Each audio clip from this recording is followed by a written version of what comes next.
வணக்கம். நாளடியார்ல நம்ம இன்னைக்கு பொறையுடைமை அந்த அதிகாரத்தினுடைய மீதி 5 பாடல்களை பார்க்க போறோம். ஏற்கனவே ஒரு 5 பாடல்கள் பார்த்திருக்கோம். பொறையுடைமை இல்லறவியல் அப்படிங்கிற அந்த அதிகார பகுப்புக்குள்ள சில உரையாசிரியர்களால் வைக்கப்படுது. சில உரையாசிரியர்கள் அது துறவுரையலோட அடுத்து தொடர்ந்து அந்த அதிகாரமாகவே பாக்குறாங்க. ஏன்னா ஒரு துறவிக்கு பொறையுடைமை என்பது ரொம்ப ரொம்ப முக்கியம் அப்படிங்கிற மாதிரியான ஒரு உரையோடவும் அது இருக்கு. சோ 2 விதமான உரை வேறுபாடுகளும் இருக்கு அப்படிங்கிறத நம்ம முன்னாடியே பார்த்தோம். இப்ப அடுத்து வரக்கூடிய 5 பாடல்களும் நமக்கு அதை உணர்த்துவதாக இருக்கும். எந்த அளவுக்கு நம்ம பொறுமையோட இருக்கணும் வாழ்க்கையில. நம்மனா இங்க ஒரு உரையாசிரியர்களுடைய படி வந்து துறவிகள் எந்த அளவுக்கு பொறுமையா இருக்கணும் அப்படிங்கிறதும், சில பேர் இல்லறத்துல வாழறவங்களுக்கும் பொறையுடைமை என்பது அவசியம்ங்கிறதுனால அவர்களுக்கும் எந்த அளவுக்கு பொறையுடைமையோடு இருக்கணும் அப்படிங்கிற மாதிரியான ஒரு கருத்து இந்த 5 பாடல்கள்ல நமக்கு புலப்படும். ஆனா கூடுமான வரையும் அது சன்னியாசிகளை துறவிகளை சொல்வதாதான் இருக்கு அப்படிங்கிறத நம்மளால புரிஞ்சுக்க முடியும். சோ நம்ம பாட்டுக்குள்ள போலாம். 76வது பாடல். இன்னா செய்யினும் இனிய ஒழிகவென்று தன்னையே தான் நோவின் அல்லது துன்னிக் கலந்தாரை கைவிடுதல் காணக நாட விலங்கிற்கும் விள்ளல் அரிது. எவ்வளவு கொடுமை செய்பவர்களாக இருந்தாலும் அல்லது எவ்வளவு துயரம் தருபவர்களாக இருந்தாலும் நட்பென்று ஒருவரை கலந்து விட்டால் அவர்களை கைவிடுதல் கூடாது அப்படிங்கிறது இந்த பாட்டோடைய பொருள். இதுக்கு முன்னாடி ஒரு பாட்டுல நம்ம ஒரு கட்டத்துக்கு மேல போறதுக்கு வேண்டியது இல்லை அப்படிங்கிறதையும் நம்ம பார்த்தோம். ஆற்றும் அதாவது இதேதான் 75வது பாட்டுல நம்ம பார்த்தோம். ஆற்றும் துணையும் பொறுக்க பொறானாயின் தூற்றாதே தூர விடல். அவனை தூற்ற வேண்டாம், அவனை விட்டு தூர விலகி விடலாம், அவனை தூற்ற வேண்டாம் அப்படிங்கிற ஒரு பாட்டை முன்னாடி 75வது பாட்டுல பார்த்தோம். இந்த 76வது பாட்டு இன்னா செய்யினும் இனிய ஒழிகவென்று. இன்னாது செய்தாலும் நம்மோடு கலந்திருப்பவர்கள் நட்பாக இருப்பவர்கள் இன்னாதவற்றை நமக்கு செய்தாலும் கூட அவற்றை இனிய ஒழிகவென்று. அது சரி, ஏதோ ஒரு உரிமையினால அவங்க அதை செஞ்சுட்டாங்க, அல்லது ஏதோ ஒரு தெரியாததுனால அதை செஞ்சுட்டாங்க, இல்ல நட்பின் மிகுதி காரணமாக.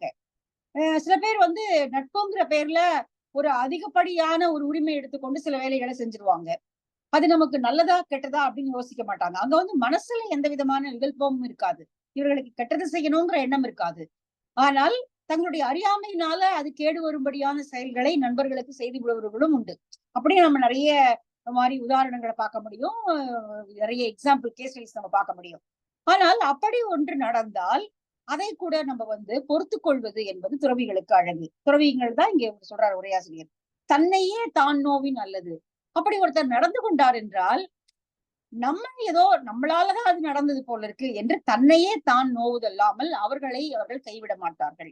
பொறையுடைமையுடைய உச்சத்தில் இருப்பவர்கள் என்ன செய்வார்கள் என்றால், இப்படி ஒரு விஷயம் நடந்துருச்சு அப்படின்னா என்னுடைய ஏதோ ஒரு பங்கு தவறின் காரணமாக தான் இது நடந்திருக்கு, ஏன் நான் முன்கூட்டியே இது செய்ய வேண்டாம்னு சொல்லியிருக்கணும், அல்லது இப்படி இடம் கொடுக்காதேன்னு நான் ஒரு எல்லை கோடு வச்சிருக்கணும். இது எதுவுமே செய்யாததுனாலதான் அவங்க இந்த தவறை நமக்கு செஞ்சுட்டாங்க அப்படிங்கிற மாதிரி தான் நோவின் அல்லது தன்னையே தான் குறை செய்து கொள்வதல்லாது தங்களையே கோவப்பட்டுக் கொள்வது மட்டுமல்லாமல் நண்பர்களை கோவித்துக் கொண்டு அவர்களை கைவிட மாட்டார்கள். காரணம், கூடி பழகிய பின் கைவிடுதல் என்பது விலங்கிற்கு கூட அரியதானது. விலங்கிற்கும் வில்லல் அரிது. ஒரு கூட்டமாக வாழக்கூடிய விலங்கினங்கள் கூட அந்த கூட்டத்துக்குள்ள வாழக்கூடிய ஏதாவது ஒரு விலங்கு தவறு செய்து விட்டது என்றால் இதை எப்படி விலங்கோட பொருத்தி பார்க்க முடியும்னு எனக்கு தெரியல. ஏனால் மனிதர்கள் நட்போடு இருந்து அவர்கள் ஒருவருக்கு ஒருவர் தவறு செய்து கொள்வது அல்லது அந்த நட்பின் காரணமாக சில உரிமைகளை எடுத்துக்கொள்வது அப்படிங்கிறதுக்கும் விலங்குக்கும் இங்க யாரும் அதுக்கு உதாரணம் கொடுக்கல. விலங்குகள் அதை கைவிடுவதில்லை அல்லது கூட்டத்துல இருந்து விலக்குவதில்லை அப்படின்னு வேணா சொல்லலாம். ஏன்னா எல்லா விலங்கினங்களும் கூட்டமா வாழறது கிடையாது. சில விலங்கினங்கள் தான் கூட்டமாக வாழக்கூடிய இயல்புடையவை. இப்ப யானை கூட்டமா வாழும், மாடு மந்தைகள் அந்த மாதிரி கூட்டமாக வாழக்கூடியவை, இந்த மாதிரி ஒரு சிலதான். பிறதெல்லாம் தனித்தனியாக வாழக்கூடியவை அல்லது ஒரு ஒரு குடும்பத்தோடு வாழக்கூடிய, இப்ப சிங்கம் புலிலாம் குடும்பம் அந்த மாதிரி அமைப்புல வாழக்கூடியது. ஏன் இங்க இந்த விலங்கு உதாரணமாக வருகிறது அப்படிங்கிறதுக்கு விளக்கம் இங்க யாரும் கொடுக்கல. அதாவது விலங்கே செய்யாத ஒன்றை மனிதர்கள் ஏன் செய்ய வேண்டும் அப்படிங்கிற மாதிரி இதுக்கு பொருள் எடுத்துக்கலாம். அதுக்காக அவங்க விலங்க உதாரணமா கொடுக்குறாங்க. ஏன்னா ஒரு நட்பு அப்படிங்கிறது மனிதர்களோடு மனிதர்களுக்கு வருவதுதான். இதுல நம்ம விலங்குகளோடு விலங்கு இன்னொரு விலங்கோட வேற ஒரு வகையை சேர்ந்த விலங்கோட அது நட்பா இருக்கிறது இல்ல. அப்படி எதுவும் நம்ம பார்க்க முடியறது இல்ல இல்லையா? ஒரு உயிரின பரிமாண வளர்ச்சியில ஒரு யானையும் சிங்கமும் நட்பா இருந்ததோ அல்லது அப்படியெல்லாம் நம்ம எந்த கதைகளையும் பஞ்சதந்திர கதைகள்ல நம்ம படிச்சிருப்போம். ஆனால் பிற கதைகள்ல நம்ம அந்த மாதிரி எதுவும் கேள்விப்படுறது இல்ல. இப்ப இங்க விலங்கு உதாரணமா சொல்றது அப்படிங்கிறது எந்த அளவுக்கு பொருத்தப்பாடு உடையது அப்படிங்கிறது எனக்கு புரியல. உரையாசிரியர்களும் அது விளக்கமா எழுதல. ஆனால் இந்த பாடலில் சொல்லக்கூடிய பொருள் என்ன என்றால், நம்மோடு நட்பாக உடையவர்கள் ஏதாவது ஒரு காரணத்தினால தவறு செய்து விட்டால் அல்லது தீங்கு செய்து விட்டால், நமக்கு தீங்கானவற்றை அவர்களை அறியாமல் அவர்கள் செய்து விட்டால், அதற்காக அவர்களை கைவிட வேண்டிய அவசியம் இல்லை, தேவையில்லை. பொறுமையினுடைய எல்லையில் இருப்பவர்கள் அவர்களை கைவிட மாட்டார்கள். அப்படி கைவிடாமல் இப்படி ஒரு தவறு நடந்ததற்கு தான் காரணம் என்று தம்மையே தாம் நொந்து கொள்வார்களே ஒழிய நண்பர்களை குறை கூட மாட்டார்கள். அது பொறையுடைமையுடைய இலக்கணம். சோ ஒரு இங்க வந்து இது ஒரு இல்லறத்தானை விட துறவிக்குதான் இது சரியா பொருந்தி வருது அப்படிங்கிறதுனால துறவிக்குரியதாகவே நம்ம இதை எடுத்துக்கலாம். இன்னாசையினும் இனிய ஒழிக வென்று, ஒழிக என்றால் நீங்கி விடுதல், விட்டு விடுதல் அப்படிங்கிறத வந்து தன்னையே தான் நோவின் நல்லது, தன்னையே குறை செய்ய சொல்லிக் கொண்டு, இதனாலதான் இந்த மாதிரி ஆயிடுச்சு, சரி தவறா நடந்துச்சு, அதற்கு காரணம் நீ இல்ல, என்னுடைய ஏதோ ஒரு குறைபாட்டினால இப்படி நடந்து விட்டது என்று சொல்லி தன்னையே தான் நோவின் நல்லது. துண்ணி கலந்தாரை கைவிடுதல், துண்ணி கலந்தாரை, கலந்தார்னா நட்போடு கொண்டவர்கள், துண்ணி கலந்தாரை யோசித்து நட்பாக ஆராய்ந்து தேர்ந்தெடுத்து கொண்டவர்களை கைவிடுதல், அவருடைய நட்பை கைவிடுதல் என்பது விலங்கிற்கும் அரியது. அப்படின்னா மனிதர்கள் அதை செய்யக்கூடாது. சோ பொறையுடைமையுடையவர்கள் என்பவர்கள் நண்பர்கள் அப்படி தவறு செய்த போதும் கூட அவற்றை பொறுத்து கொள்வார்கள். இது நம்ம ஏற்கனவே பார்த்தோம். பழமை அப்படிங்கிற ஒரு அதிகாரம் திருக்குறள்ல இருக்கு.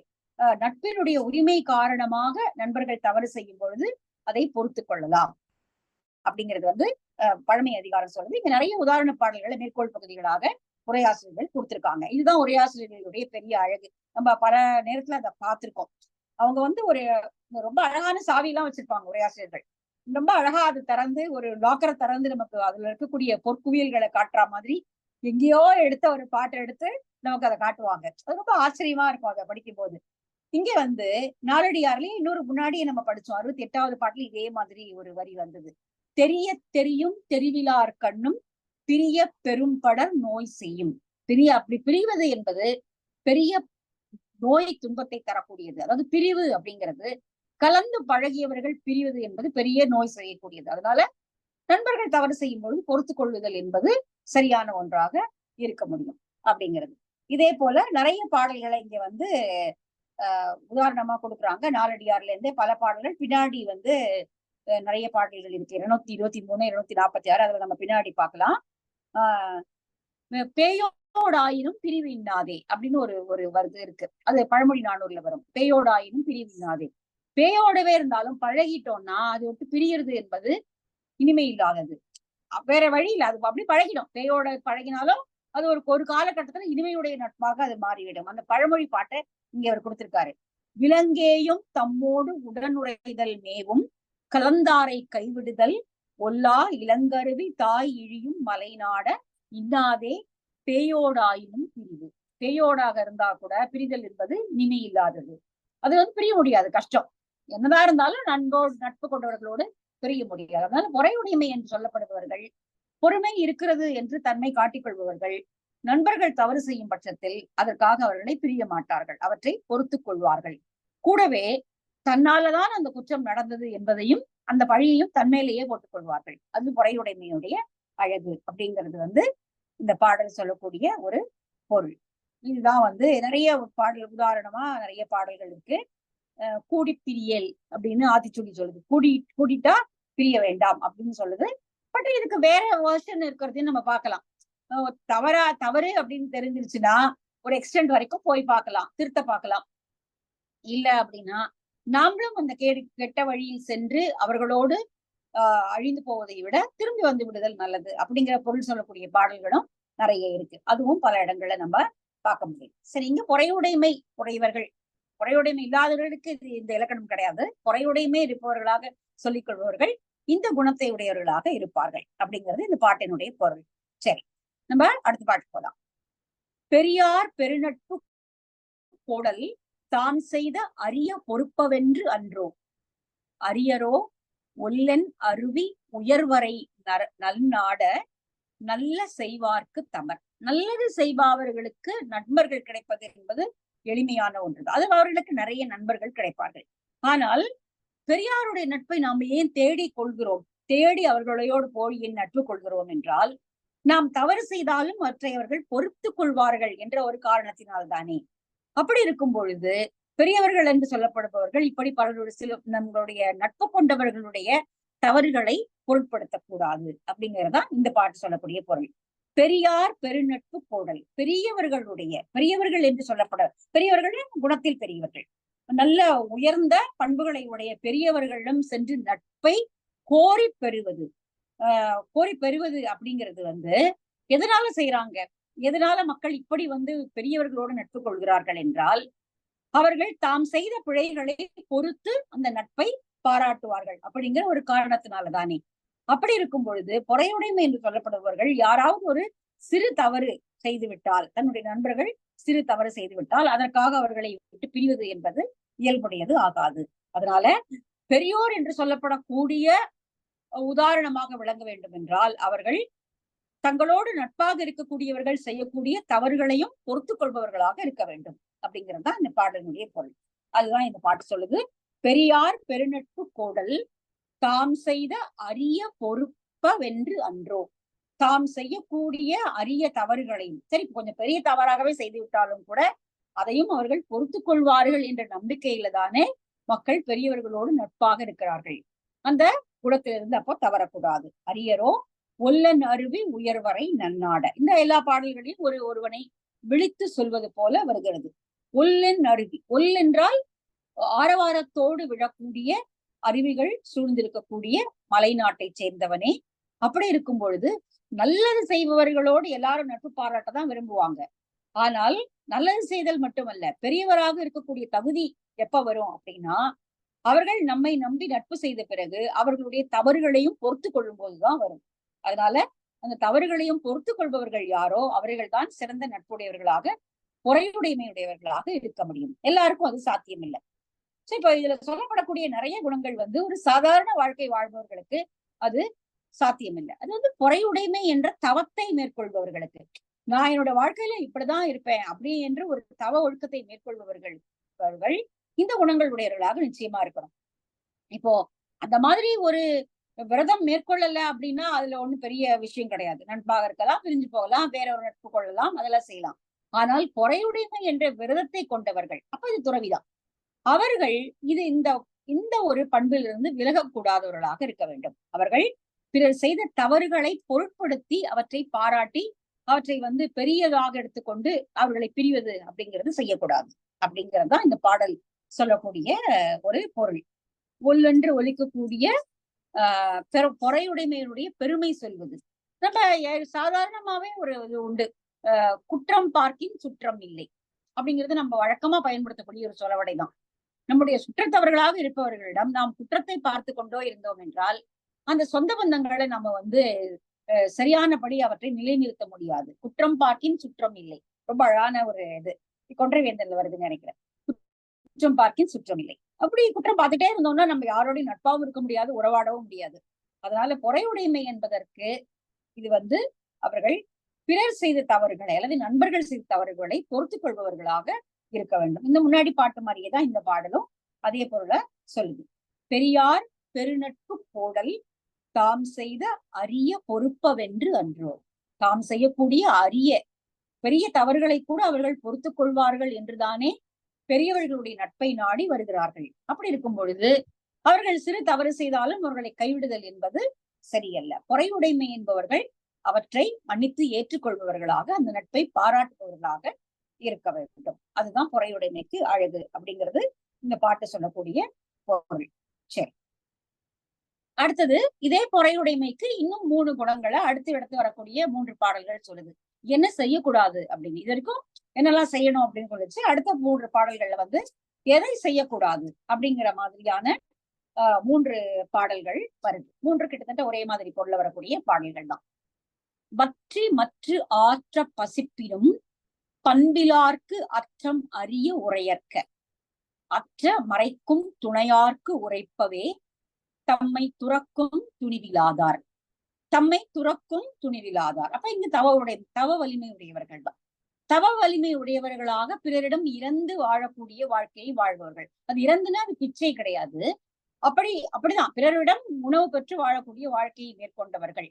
இல்வாழ்க்கை இல்லாமல் தான் முயற்சி செய்து பொருளீட்டக்கூடிய வாழ்க்கை இல்லாமல் தவ வாழ்க்கையை மேற்கொள்பவர்கள் வற்றி மற்ற ஆற்ற பசிப்பினும் தம்முடைய உடலே வற்றி போகும்படியாக மிகுந்த வறுமையான காலத்திலும் கூட பண்பிலார்க்கு அற்றம் அறிய உரையற்க. பண்பு இல்லாதவர்களிடம் அற்றம் அப்படின்னா வறுமை, அறிவு அற்றம் காக்கும் கருவி செருவார்க்கும் செற்றழிக்கலாகா அரண் அப்படின்னு திருக்குறள்ல வரும். அற்றம் அப்படின்னா வறுமை. அரு அம்னா ஒன்றுமே இல்லாம போறது. வறுமைன்னா ஒண்ணுமே இல்லாம இருக்கிறது இல்லையா. அற்றம் அப்படின்னா ஒன்றுமே இல்லாம இருக்கக்கூடிய நிலைமை. அப்போ வற்றி மற்ற ஆற்ற பசிப்பினும், நல்ல பசியினுடைய பிணியினுடைய உச்சத்துல இருக்கக்கூடிய அந்த நிலைமையிலும் கூட பண்பு இல்லாதவர்களிடம் சென்று இறந்து அற்றம் உரையற்க, தன்னுடைய வறுமை நிலையை சொல்ல வேண்டாம். அற்றம் அறிய உரையற்க, அற்றம் அவர்களுக்கு தெரிந்து விடும்படியாக அவற்றை பண்பில்லாதவர்களிடம் சென்று சொல்ல வேண்டாம். அவர்களுடைய பொருள்களை ஏற்றுக்கொள்ள வேண்டாம். பண்பில்லாதவர்களிடம் எதையும் யாசிக்க வேண்டாம். அற்ற மறைக்கும் துணையார்க்கு உரைப்பவை. மாறாக அந்த அற்றத்தை யார் அதற்கு துணையாக இருந்து அவற்றுக்கு உதவி செய்வார்களோ, பண்புடையவர்களாக இருந்து உதவி செய்வார்களோ அவர்களிடம் சென்றுதான் அதை யாசித்து பெற வேண்டுமே ஒழிய பண்பில்லாதவர்களிடம் சென்று இவற்றை பெறக்கூடாது அப்படின்னு இந்த பாடல் சொல்லுது. அதாவது பொறையுடைமையினுடைய உச்சம் என்னன்னா, ரொம்ப வற்றி உடம்பே வற்றி போய் அந்த மாதிரி ஒரு இறந்து போகக்கூடிய நிலைமை வந்தாலும் கூட பண்பில்லாதவர்களிடம் சென்று சொல்லி தம்முடைய வறுமையை சொல்லி யாசித்து பெறுதல் கூடாது. இப்ப இது எப்படி பண்பில்லாதவர்கள் அப்படின்னு கண்டுபிடிக்கிறது அப்படிங்கறதுதான் பொறையுடைமைகளுக்கே உரியது. அவங்க அதை தவ உரிமை தவவிரதம் பூண்டவர்கள் துணிவு இல்லாமல் அதை அதாவது ரொம்ப ஒரு இறந்து போகக்கூடிய ஒரு நிலைமை வந்த போது சரி வேற வழி இல்லை அப்படின்னு சொல்லி போய் இறக்குறது இறந்து யாசிப்பது அப்படிங்கிறது கூட தவறானதுதான். அது செய்யக்கூடாது. பொறையுடைமையுடையவர்கள், பொறையுடைமையுடைய உச்சத்துல இருப்பவர்கள் அதை செய்யக்கூடாது. அவர்கள் அதை செய்ய மாட்டார்கள். பண்பு உடையவர்களிடம் சென்றுதான் அதை இறக்க வேண்டுமே ஒழிய, அதாவது தன்னை சரியானபடி நோக்குபவர்களிடம் சென்றுதான் அதை பெற்றுக்கொள்ள வேண்டும். மற்றவர்களிடம் அதை வாங்கிக் கொள்ளக்கூடாது அப்படிங்கிறது இந்த பாடல். நம்ம 4 கோடி அப்படின்னு ஔவையினுடைய பாட்டுல வரும். ரொம்ப ரொம்ப பாப்புலரான ஒரு பாட்டு தான். நம்ம எல்லாருமே இதுல படிச்சிருப்போம், சின்ன வயசுல படிச்சிருக்கலாம். மதியாதார் முற்றம் மதித்தொருக்கார் சென்று மிதியாமை கோடி விரும். 4 கோடி. உன்னீர் என்று ஊட்டாதார் தம்மனையில் உண்ணாமை கோடி விரும். இந்த 2. அப்புறம் கோடி கொடுப்பினும் தன்னுடையனா கோடாமை கோடி பெறும். கோடான கோடி கொடுத்தும் குடிப்பிறந்தார் தம்மோடு கூடுவதே கோடி பெறும். இந்த 4 கோடியை சொல்வார் அவை. அதுல 2வது உன்னீர் என்று ஊட்டாதார் தம்மனையில் உண்ணாமை கோடி பெறும். சாப்பிடுங்க என்று சொல்லி அவர்கள் வற்புறுத்தி கொடுக்கணுமா. வந்துட்டீங்களா, ஐயோ வந்துட்டாங்களே சாப்பிட கொடுக்கணுமா அப்படின்னு நினைக்கிறவங்க வீட்டுல போய் ஒரு வாய் பச்சை தண்ணி கூட குடிச்சிடாதீங்க அப்படிங்கிறாங்க. அப்போ பொறையுடைமையாக இருப்பவர்கள் தன்னுடைய உயிர் போகக்கூடிய நிலைமை வரும்பொழுதும் கூட பொறுமையாக அதை சகித்துக் கொள்பவர்களாக இருக்க வேண்டும். அப்படி இருந்தால்தான் பண்பில்லாதவர்களிடம் சென்று இறக்கக்கூடிய ஒரு நிலைமை வராது. அப்படி பண்பில்லாதவர்கள் போய் கேட்கவும் மாட்டாங்க அவங்க. அதனால அது பொறையுடைமைக்கு மிக முக்கியமான ஒரு அடையாளம் அப்படின்னு சொல்றாரு. வற்றி மற்ற ஆற்ற பசிப்பினும் பண்பிலார்க்கு அற்றம் அறிய உரையற்க. பண்பில்லாதவரிடம் சென்று அப்படி சொன்னால், பண்பில்லாதவரிடம் சென்று சொன்னால் என்ன ஆகும் என்றால் வீணாக கேலிக்கு ஆளாக வேண்டி வரும்.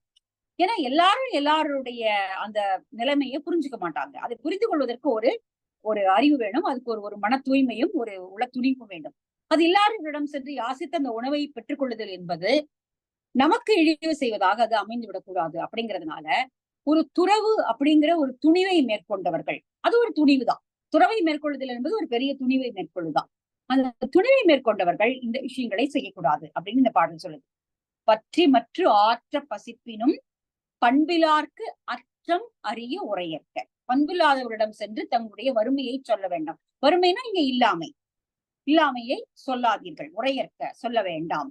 அற்ற மறைக்கும் துணையார்க்கு, அந்த அற்றத்தை மறைக்கும், அந்த வறுமையை மறைக்கும், அந்த இல்லாமையை மறைக்கக்கூடிய துணையாக இருக்கக்கூடிய பண்புடையவர்களிடம் சென்று இவற்றை சொல்லுதல் என்பதுதான் பொறையுடைமையுடையவர்களுக்கு அழகு. அதனால காலம் பார்த்து இடனறிந்து அவற்றை சொல்லி இரக்கத்தை பெற வேண்டும் அப்படிங்கறத இந்த பாட்டு சொல்லுது.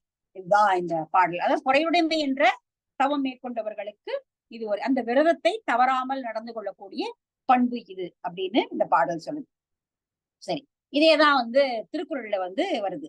ஒட்டார்பின் சென்றொருவன் வாழ்தலின் அந்நிலையே கெட்டான் எனப்படுதல் நன்று.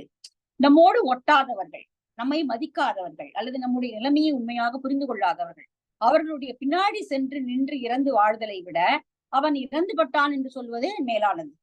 ரொம்ப அழகான குரல் இது.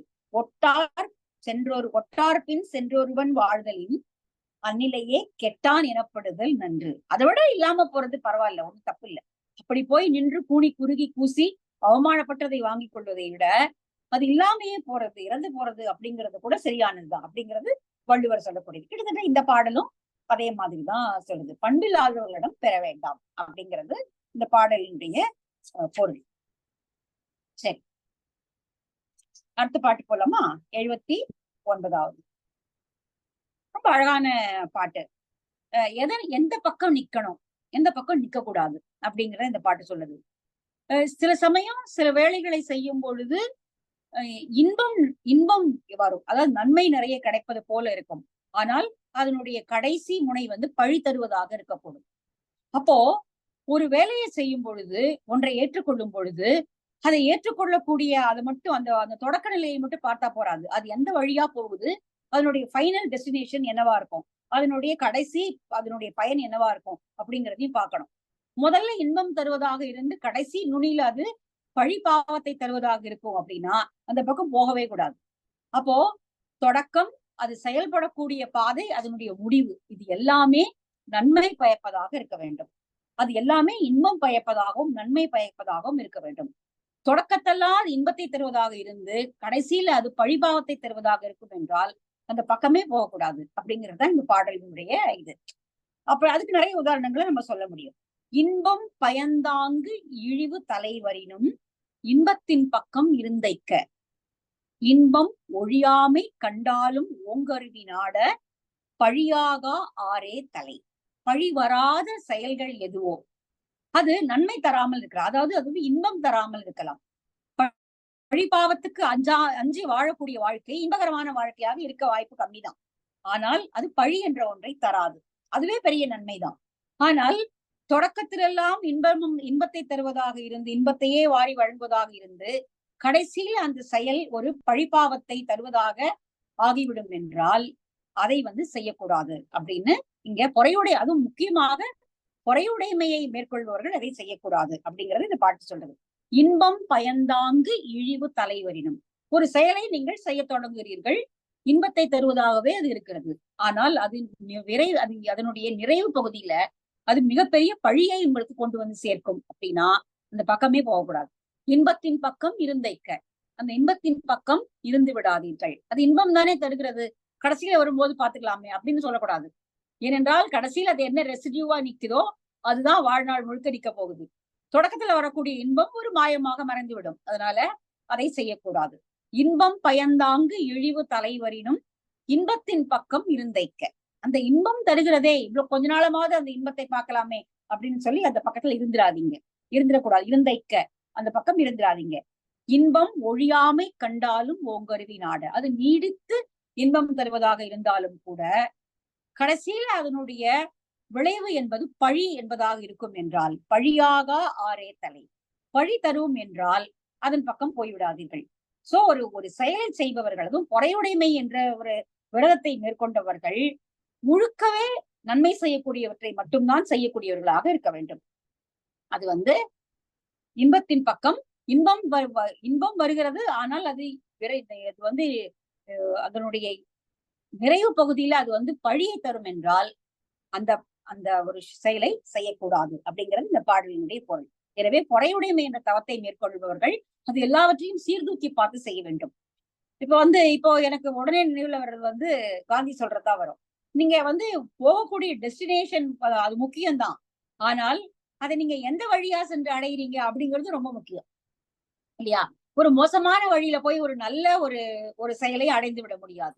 ஒரு நல்ல செயலை செய்து நல்ல பலனை அனுபவிக்க போகிறேன், அதை பெறப்போகிறேன் என்று சொல்பவன் அது போகக்கூடிய வழியுமே நல்ல வழியாதான் இருக்கணும். அதாவது அறத்தின் பார்ப்பட்ட வழியா இருக்கணும். ஒரு மோசமான வழியில போய் தீமைகளின் வழியாகவே போய் ஒரு நல்ல ஒரு முடிவை அடைதல் என்பது நிச்சயம் சாத்தியம் இல்லாதது. அப்போ அந்த முடிவை நம்ம தக்க வச்சுக்கவும் முடியாது. அந்த முடிவை தக்க வச்சுக்கணும்னா அது நல்ல வழியா சென்று அடைந்ததாகத்தான் இருக்க வேண்டும். அப்படி இருந்தாதான் அது தக்க வைக்க முடியும். அப்ப இந்த பாடலும் அதுதான் சொல்லுது. இன்பம் பயந்தாங்கு இழிவு தலைவரினும் இன்பத்தின் பக்கம் இருந்தைக்க. இன்பம் கொடுக்கிறது, ஒரு பெரிய ஒரு இன்பத்தை உங்களுக்கு தருகிறது அப்படின்னா கூட இழிவு தரக்கூடியதன் பக்கம் ஒருபோதும் சென்று சேர்த்து விடாதீர்கள்.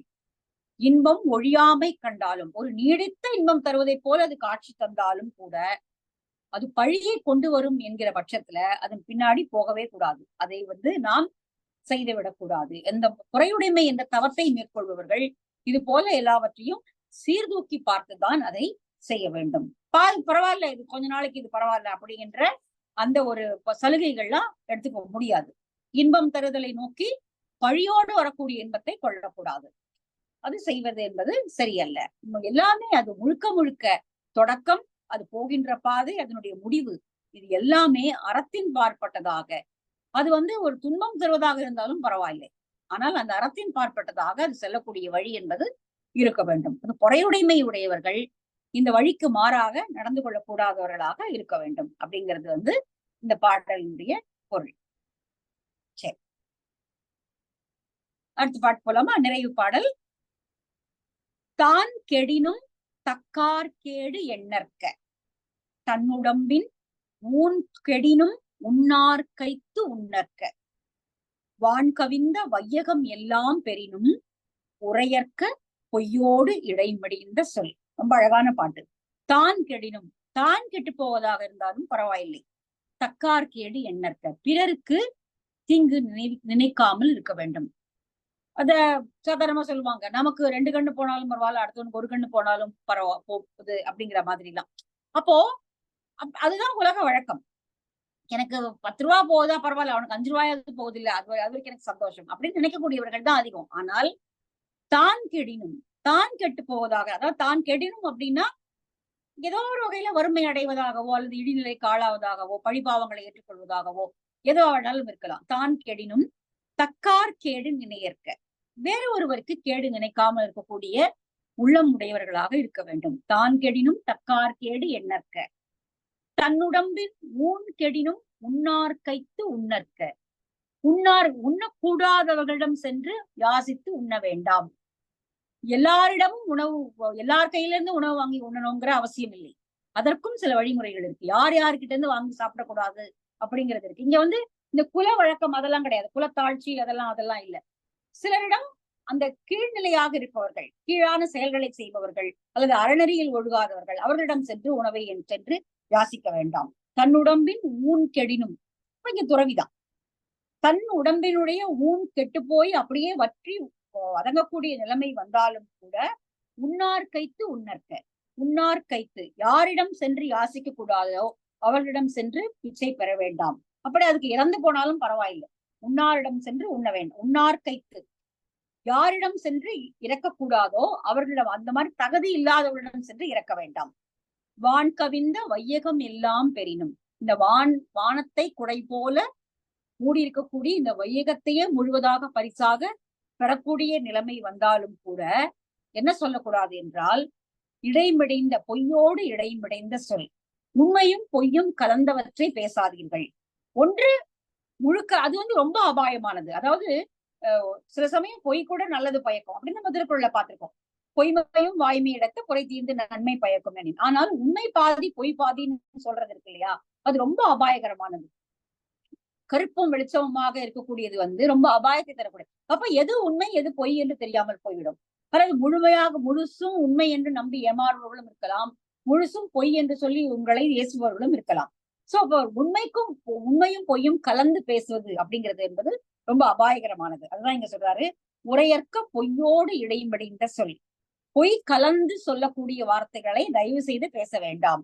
அதற்காக உங்களுக்கு வானகத்தை சூழ்ந்த இந்த உலகமே பரிசாக கிடைக்கும் என்றாலும் கூட இதை சொன்னால் உங்களுக்கு பெரிய, அதாவது அது ஒரு பொய், இந்த பொய்யை சொன்னால் உங்களுக்கு இந்த வையகமே பரிசாக கிடைக்கும் அப்படிங்கிற நிலைமை வந்தாலும் கூட தயவு செய்து அப்படி ஒரு வார்த்தைகளை சொல்லிவிடாதீர்கள். பொய் கலந்த வார்த்தைகளை சொல்லிவிட வேண்டாம். சோ அது பொறையுடையவர்களுக்கு அதுதான் அழகு. தான் கெடினும் தக்கார் கேடு எண்ணற்க, தான் கெட்டு போய் அழிந்து போகக்கூடிய நிலைமை வந்தாலும் பிறருக்கு கேடு நினைக்காமல் இருக்க வேண்டும். தன்னுடைய உடம்பினுடைய ஊன் வற்றி இறக்கும் நிலை வந்தாலும் கூட உண்ணத்தகாதவர்களிடம் சென்று இறந்து அவர்களிடம் யாசகம் பெறக்கூடாது. இன்னொன்று, இந்த உலகமே பரிசாக கிடைப்பதாக இருந்தாலும் பொய் என்ப ஒன்றை சொல்லக்கூடாது. இதெல்லாம் பொறையுடைமை என்ற தவத்தை மேற்கொள்பவர்களுக்கு அதுதான் அழகு. அப்ப இது வந்து தவம் செய்பவர்களுக்குரிய அந்த இதுலதான் வருது. இதோடு அதை நாம சொல்லக்கூடாது அப்படிங்கிறது தான் இந்த பாடல் சொல்லுது. இதோட இந்த பொறையுடைமை, பொறுமையோடு எதெல்லாம் சகிச்சுக்கணும் அப்படிங்கிற இந்த அதிகாரம் நிறைவு பெறுது. அடுத்து வரக்கூடியது வந்து பிறன்மனை நயவாமை. நம்ம வந்து அடுத்த வகுப்புல அத பார்க்கலாம். நாளைக்கோ அல்லது நாளன்னைக்கு வகுப்புல பார்க்கலாம். நன்றி.